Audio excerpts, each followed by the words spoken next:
നവകേരള മാർച്ചിന് കണ്ണൂർ മമ്പറത്ത് സ്വീകരണം നൽകുകയാണ്. ജാഥ ക്യാപ്റ്റൻ പിണറായി വിജയൻ സംസാരിക്കുന്നു. തത്സമയം അവരെല്ലാം നല്ല മിടുക്കരും മിടുക്കികളുമാണ്. പക്ഷേ നമ്മുടെ നാട്ടിൽ നിന്ന് ഉയർന്ന യോഗ്യത സമ്പാദിച്ച് വിദ്യാഭ്യാസ കേന്ദ്രങ്ങളിൽ നിന്ന് പുറത്തു വരുന്ന ഇവിടുത്തെ യുവജനങ്ങൾക്ക് തൊഴിലവസരമൊരുക്കുന്നതിൽ പൂർണ്ണമായും പരാജയപ്പെട്ടിരിക്കുന്നു. ഏതെങ്കിലും ഒരു കേന്ദ്രം ഞങ്ങൾ സ്ഥാപിച്ചതാണ് എന്ന് പറഞ്ഞുകൊണ്ട് UDF ഗവൺമെന്റിന് അവകാശപ്പെടാനേ ഇല്ല എന്നതാണ് നമ്മുടെ നാടിന്റെ അവസ്ഥ. ഇത് യുവജനങ്ങളിലാകെ കടുത്ത അസംതൃപ്തി വളർത്തുകയാണ്. ഇതിന്റെ ഭാഗമായി നമ്മുടെ നാട്ടിലെ യുവജനങ്ങൾ ഈ നാടിന്റെ ഭാവി സംരക്ഷിക്കുന്നതിനായി, തങ്ങളുടെ തന്നെ ഭാവി ഉറപ്പുവരുത്തുന്നതിനായി ഈ നാട് പുതുക്കിപ്പണിയാൻ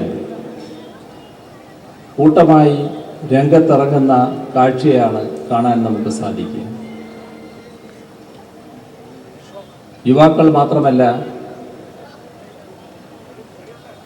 നമ്മുടെ നാടിന്റെ പുനർനിർമ്മാണത്തിനായി സ്ത്രീകൾ വൻതോതിൽ പങ്കുവഹിക്കുന്നതായാണ് കാണാൻ കഴിയുക. ഇത്തരമൊരു ബോധത്തോടെ ഈ നാട് തകർന്നുകൂടാ,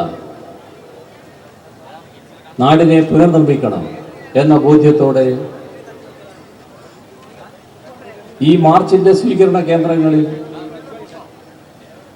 ആയിരക്കണക്കിൽ സ്ത്രീകളാണ് ഒഴുകിയെത്തുന്നത്.